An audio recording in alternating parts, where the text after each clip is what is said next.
Welcome back to the Hoops and Hits podcast presented by Tab. And the reason I say that, Grub, by the way, I'm Scope and I'm keen for this week. I accentuated the hoops this week, mate, because NBA is back. And it's back, and it wasn't because sometimes you may stuff that up sometimes at the start. No, it wasn't that. Is that what you thought? I thought that, but first hoops, take. I like what you've done there. First take this week, and we have a special guest coming up to dissect everything hoops related. StaleMate, and a few picks for the start of the year for the futures for the NBA as well. Do we have a hint who it is? Or No. We'll wait and see.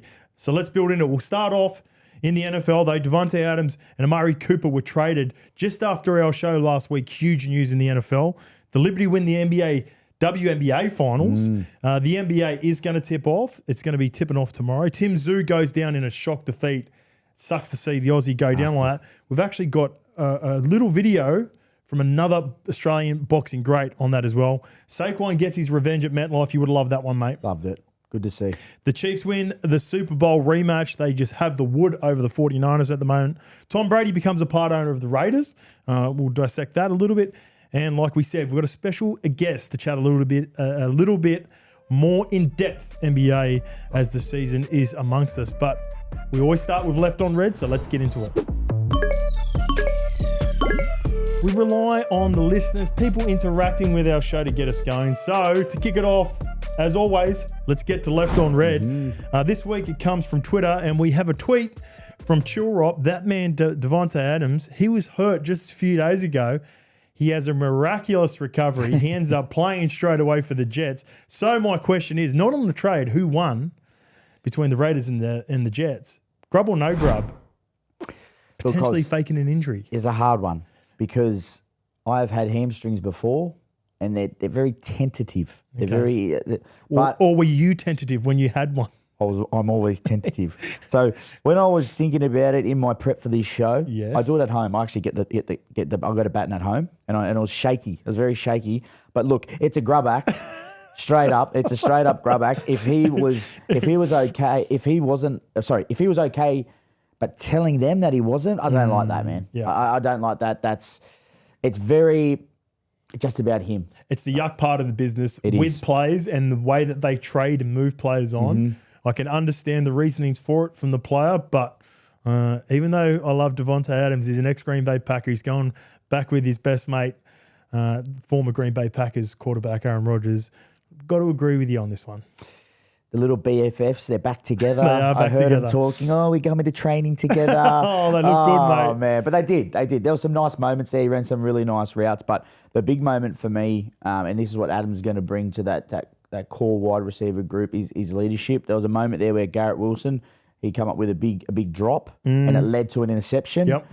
Adams went straight up to him, showed some really great leadership, and I'm not sure what he said to him, but it was obviously like, you got to do this or this for that not to happen again. Yep. And I really think that's what he's going to bring to them. Yeah, good shout. Good leadership, and Garrett Wilson took accountability for that after the game. So he seems to be rubbing off on Garrett Wilson straight away.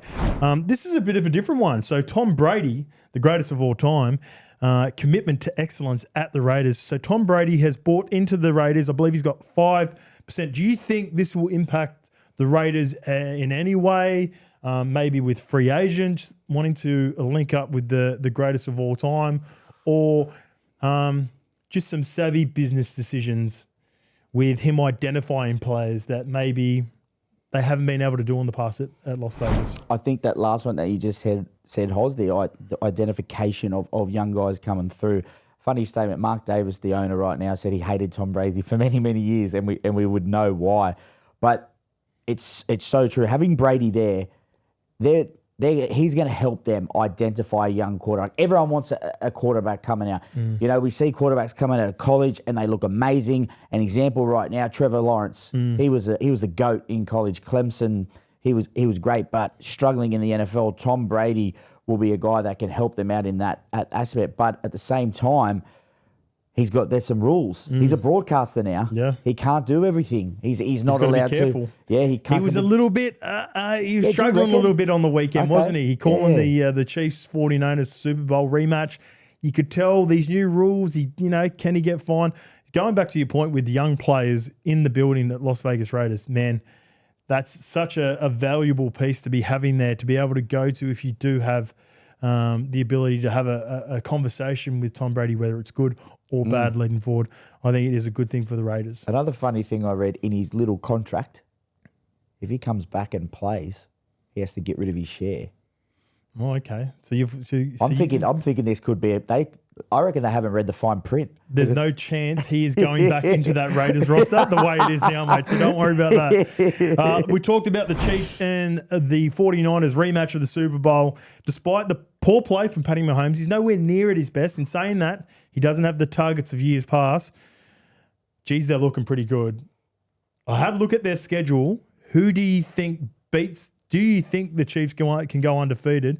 So 2 big names to look out for in the schedule. The Buffalo Bills in a couple of weeks. Yep. And they finish off with about 2 or 3 weeks to go in the season. I know they just took a loss against my Packers. The Texans will be a hard game for them in the AFC at the end of the season. Do you think they can run? Do you think we see an undefeated Chiefs team this year? No way.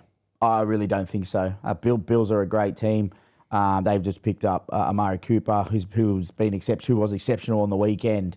And yeah, the Texans are another tough game for them. But it just seems to me at the moment, we speak about systems and culture in the NRL. The Chiefs' culture/system must be unbelievable because they're winning games they shouldn't win. And we're usually talking about Mahomes, MVP, Kelsey on fire. But it's Steve Spagnuolo's defence that are the MVP at the moment. They are unbelievable. Chris Jones, big Chris Jones through the middle. They've got to the point now where I felt like watching Patriots games years ago, and even when Brady moved on to Tampa Bay, he had this presence about him. Even when he wasn't on the field, you felt like the opposition offense was always trying to do a little bit more because they knew eventually he was going to get on the field and do something special. He's not even necessarily doing that, but the Chiefs' defense is really good. And just that presence alone, when you are the back-to-back champ, teams are going in defeated, in my opinion, before they even get to play the Chiefs. So huge advantage, Chiefs. It's the first time in a long time, Hoz, that Mahomes has thrown more intercepts than TDs in a season. His pass rating's the lowest it's ever been.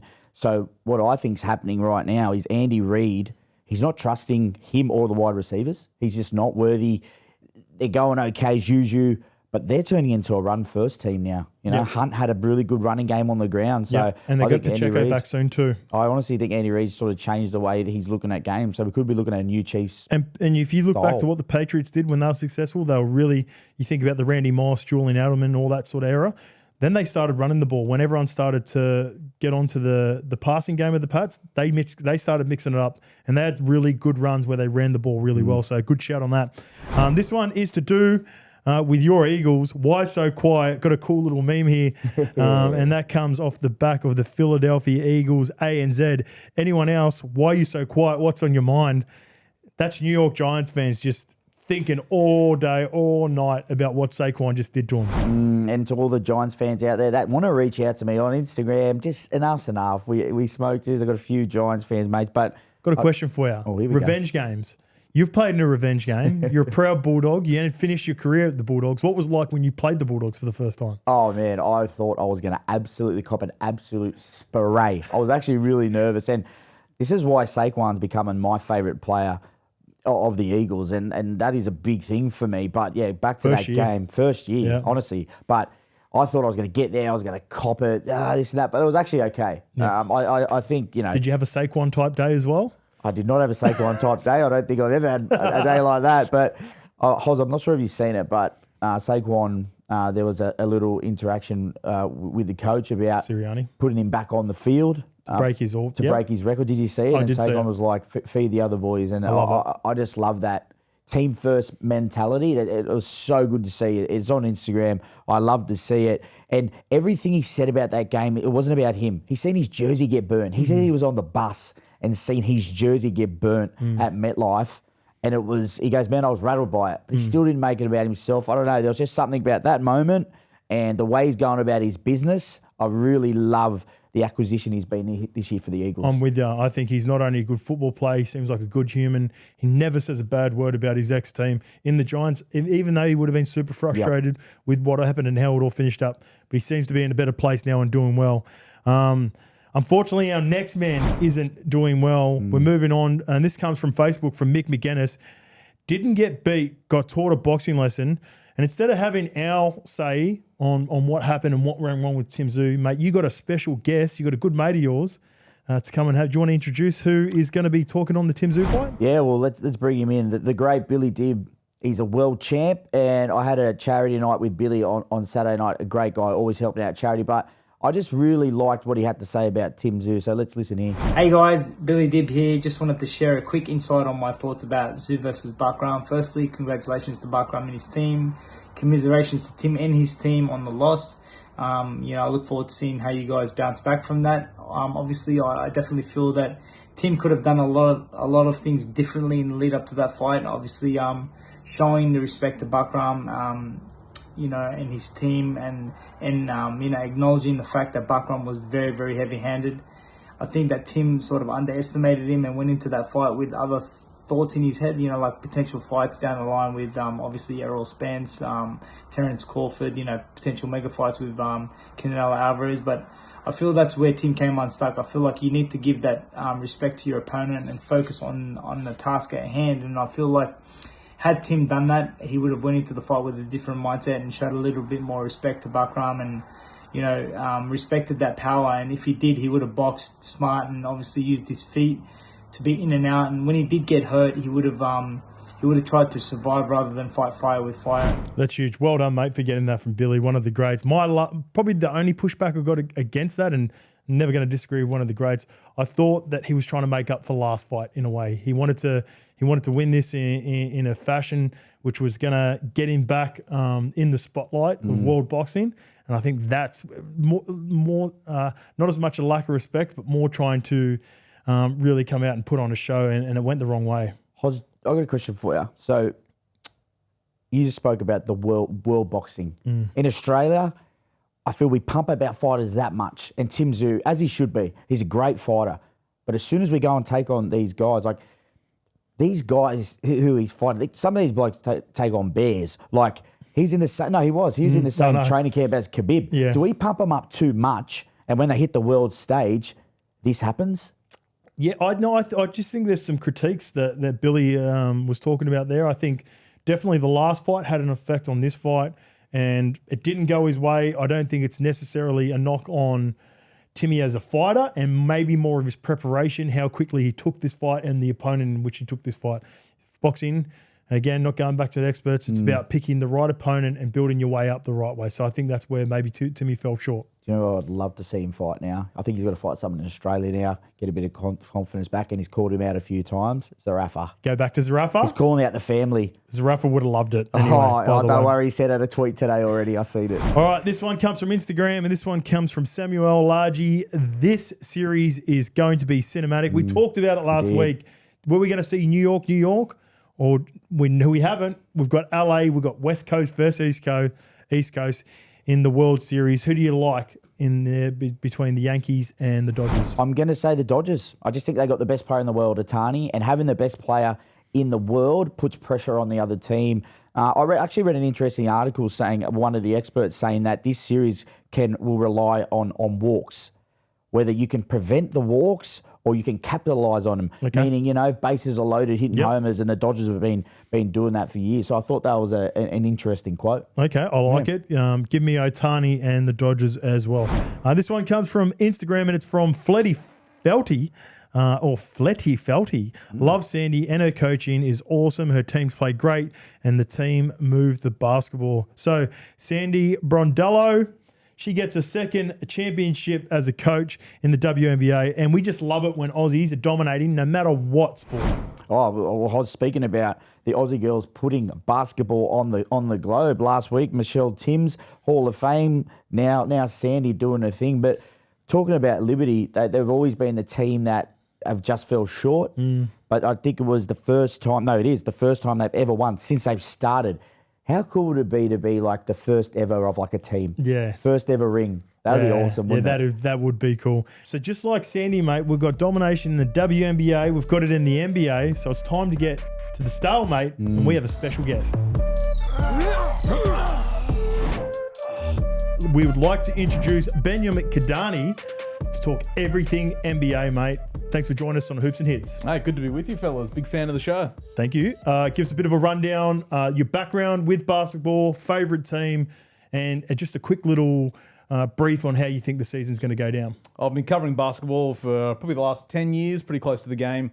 Mostly the NBA, and I grew up a 76ers fan, whether that's good or not, but I was always an Allen Iverson guy, so that was always my guy. So now I'm stuck with the Sixers. So. I was looking at the sneakers. I was worried Lakers. I'm a bit of a LeBron James hater, so... No, these are the Sydney Kings ones. Oh, there you go. I I'm not like allowed to it. say anything good about LeBron on this show, mate. That's all I'm going to He's a say on the hater over show. there, I'll man. tell you what, later on we're going to get your predictions as well, so let's make sure, let's settle it now. No LeBron James stuff as we get through the show. I can't promise that.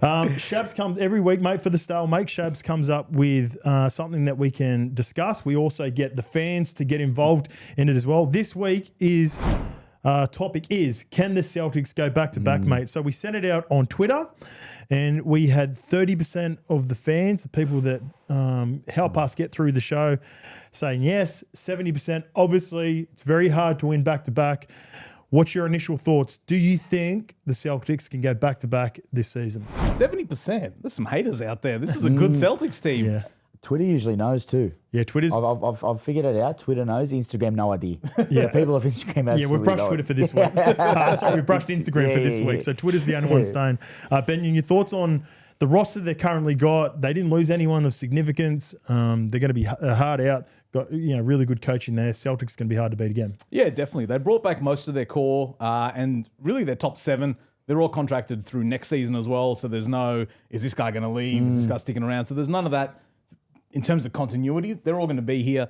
And Jason Tatum and Jaylen Brown are just entering their prime now. These guys aren't even as good as they're going to be. So I think in terms of can they go back to back, 70% is crazy. I think they can definitely go back to back. Mate, do you feel now that they've got the monkey off their back and they've won one, that now they go, you know what, boys, we know what it takes now. We played, there was a stat we spoke about last week, them two have played in the most playoff games without actually winning it, and now they've actually won one. I just think, well, for me personally, I just think they're like, well, yeah, we've got that monkey's gone. Got the shackles off. Yeah, shackles off. No, definitely. It's two things, right? Like it's a different kind of pressure because now can you do it again? It's one thing to do it once, but can you do it again?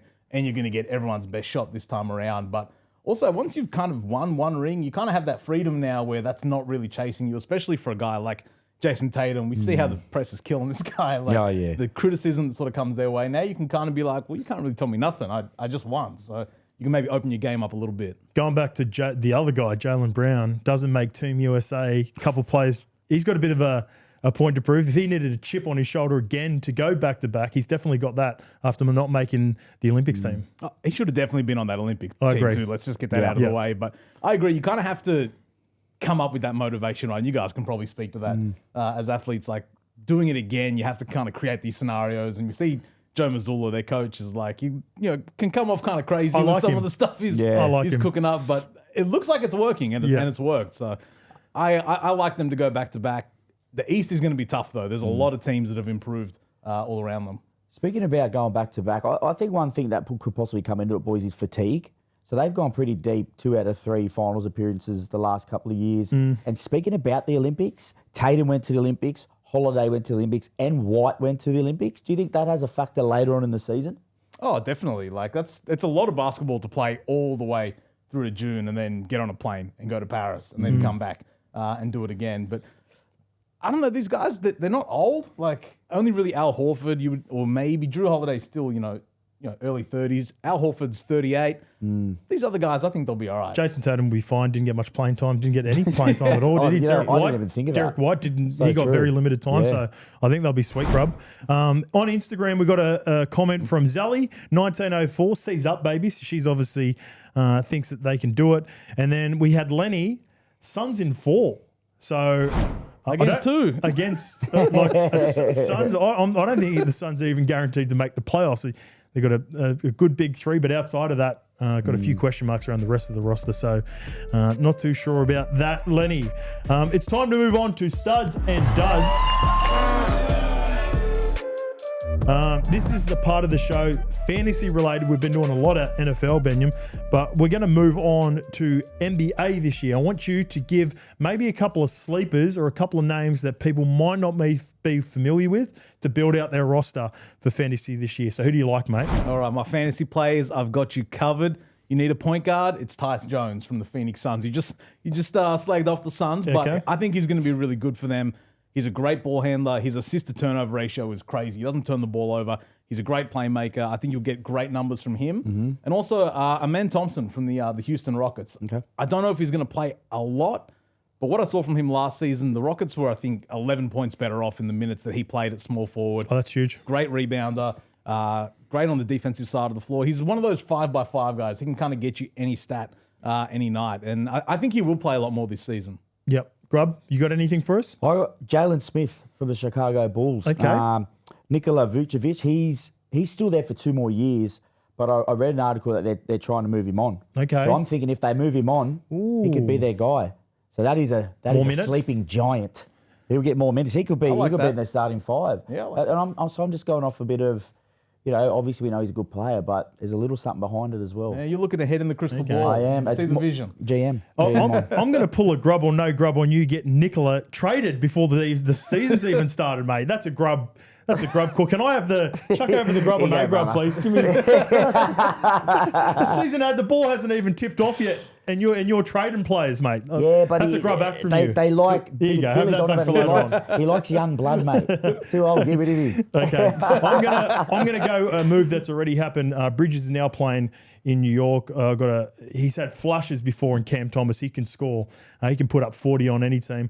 He's probably not going to have the full stats like some of the other guys, but I think later on in the draft, if you can get a guy like Cam Thomas, there's not much scoring happening there for the Brooklyn Nets. So Ben Simmons facilitating, Cam Thomas going off for 40 a game. I think he's a guy you can get maybe a little bit later on. So he's my sleeper for studs and duds. Now it is time for the Pick 6 presented by Tab. We're going to get you involved in this one, Benyam, but it's a little bit different to what we've been doing, but you are under pressure this week, mate. So Cynthia has been giving us picks from the NFL. For the last 2 weeks, she has gone 12 from 12, so 6 from 6. Again last week, we'll go over quickly. She had the Jags at home to beat the Pats. She had the Bills at home to beat the Titans, the Eagles away to beat the Giants, the Bengals away against the Browns, the Rams at home to the Raiders, and the Commanders were really good against the Panthers, even though they lost Jaden Daniels. She is on fire at the moment, Grub, Cynthia. Honestly, Cynthia is keeping this show alive. She is. She's keeping the show alive. Can I say some pos? Yeah, go on. I was with her this week. Yeah, you with her? I was with her. Oh, nice. Last week I didn't. This week I did. Okay. And I hope we can go 3 in a row. Okay. I ain't giving you no 6 for 6, No but pressure, I'll try. man. No pressure. Well, you know what? There's no pressure in the sense, Benyam, what we're going to get you to give us for this week is futures before the season starts. So what we talked about, the Eastern Conference, we think the Celtics are a good chance to go back-to-back. Let's start off in the West. I want your Western Conference winner and why. I think this is going to be the year for the Oklahoma City Thunder. They Okay. probably made, I think, 2 of the savviest offseason moves. Isaiah Hartenstein coming across from the Knicks and Alex Caruso. They were already one of the best Caruso. defensive teams, Yeah. right? Now you get a guy like Caruso. Shea's going to have the ball in his hand. And look, they came up just against a better team last season in the playoffs. I don't know that there is a better team in the Western Conference. I think they'll be the number 1 seed too. I like it. Giddey sort of just didn't quite fit with that team, did he? Now he goes on to the Bulls. They get Caruso back. I like that fit.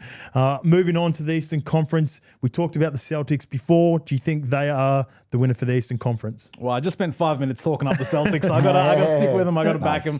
It is the easy choice, but there's going to be a lot of competition in the East. I think the Knicks will be good. I think my Sixers will be good. Yeah.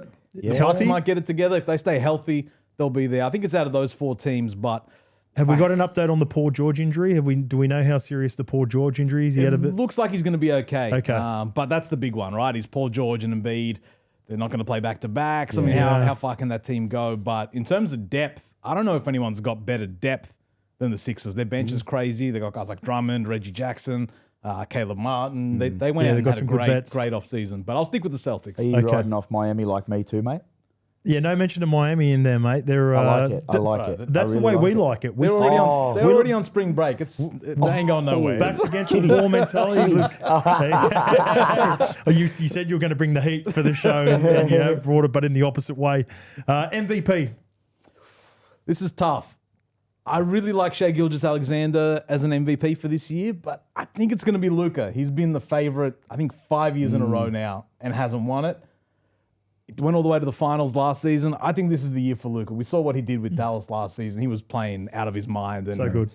Again, he's another guy that's not even at his peak. I think this is the year for him. Statistically, he's going to put it up. He's going to average close to a triple-double. Do you think Shai, he doesn't get the rebounds? That's probably cost some of these players. When you think of guys that win this award, generally they complete pretty much everything, every stat, all the three main stats anyway. Yeah, Luka's box scores look crazy. They're just full of everything. But wins is the other big one. And if you're the number 1 seed and you're the best player on the 1 seed, that does go a long way, which I guess, Shai kind of was last season. I'm not saying the Mavs are going to be the 1 seed, but they're going to be thereabouts. They're going to be there. Yeah. I think they got better this season. Well, the one thing I do love about Luka, we had the same pick, if you remember a few shows back. Yeah. So you're very happy with yourself now, aren't you? Do you know he's got a You're little looking a bit? bit Do you know smug he's now. got a little bit in him? He's got a little bit in him. He's got a bit of grub in him. He's got it in him. Luka Doncic, get it up. Come on. Luka Doncic, grub or no grub? No, he can't. He's not a grub, but he's got half one in him. He's got a half grub. It's the first half grub we've ever given on this show. There's a half grub for you. Is that going to be I a full like it. grub by the end of the season? How does it work? I hope so. If he gets MVP, if he's full grub at the end of the season, he will get the MVP. Mark my words. That's how you get MVP. All right, moving on to the Defensive Player of the Year. Rudy Gobert has dominated this award the last couple of years. Who do you think will get it this year? I think the Rudy Gobert years are done. Yeah. I think it's Victor Wembanyama's for the next 15 to 20 years. It starts this season. Yeah. He's super impressive. Took a little bit to get going at the start of the year, but by the end of this, I think he's even a shout. Like, he's going to be thereabouts, not only Defensive Player of the Year, but he's going to be stuffing the entire stat sheet, steals, blocks, and doing everything. So I think he's a shout for MVP. Maybe not this year, the year after. We've seen what happens to big guys when they get Chris Paul on their team. Yeah. This could maybe be the most dangerous of those situations. Putting Chris Paul with Wembanyama. I love it. All right, Rookie of the Year. We struggled a little bit on Rookie of the Year. There was no real clear candidate. Have you got one for us? This one's a little trickier. A lot of the chat has been Zach Edey, the big fella from Memphis, who I do like. We're going a little old school, back to the basket, kind of 90s style guy, but I'm rocking with Reed Shepherd from the Houston Rockets. Okay. Yep.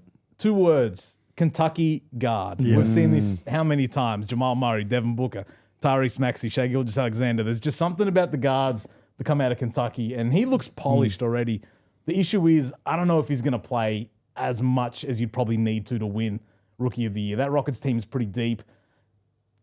If he's maybe a starter by the end of the season, I could see it, but it's going to come down to, does he play? And Zach Edey's going to play. He's going to start at center for Memphis. But Yeah. I'll stick with Reed Shepherd. I really like him as a prospect. Okay, so we'll keep an eye on Reed Shepherd for the rest of the season.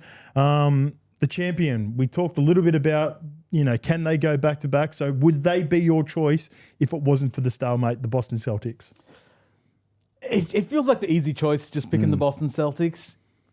I don't know if OKC's there yet. I feel like, they could make that leap, make a conference finals. You find yourself in the finals and anything can happen. But in these situations, I got to take the experience. So I'm going to take the easy out and go with the Celtics to go back to back. Have you got a smoky for us? We talk about, similar teams a lot. Is there anyone that's going to come out of the ground, boys? Can you feel that someone's just going to go, wow? Because I feel every year, like in the NFL this year, the Vikings, where have they come from? Yeah. Do you feel like anyone can do that in the NBA this year? I don't know if they're a smoky, but I think the Knicks are going to be really good. Okay. I like Kat. I like Mikal Bridges. And they were a 50-win team without those guys. You add, 2 kind of all-star level guys to that roster. Jalen Brunson's going to get better. I think the bookies have them as the second favorite behind the Celtics to In come the out East? of the East. So Yep. not really a smoky, but it'll be crazy if the Knicks come out of the East. You mentioned the Minnesota Vikings. Benyam, I want to get your take on this. I like what Minnesota did in that trade as well. With Ant Edwards, I think he's taken that next step. He's obviously confident. He gets a guy, he loses a guy like Kat, but he gets Julius Randle, who's probably not going to require the ball as much as a Kat. So I think Ian Edwards can have big numbers personally, and I think Minnesota Timberwolves, I like the way that their team's set up this year as well. Yeah, I feel like they got some bad press coming out of that trade. Like, obviously, you lose a guy like Cat is huge, but I really like Dante DiVincenzo. Like, we've seen how good he can be in high-pressure situations. I think they're going to get better internally as well. Like, Jaden McDaniels is going to get better. Ant-Man's going to get better. And, they have a couple of veteran guys as well, like Mike Conley. So, and shout out Joe Ingles as well. He's on the Timberwolves as well. So I don't mind them as a smoky. I'd like to see my boy Joe get a ring. I love it when Aussies get on a roster like this. Maybe the veterans. You got Patty Mills going to Utah, Joe Ingles to Minnesota. I like it. This one comes from Trash Talk with Bork, and he likes Minnesota at Sacramento on Friday. 2 genuine dark horses this year to compete for the Western Conference spot. So they're kicking it off the season. He's excited to see that, and so am I. And another one on Instagram comes from Hayden James. I hate this one.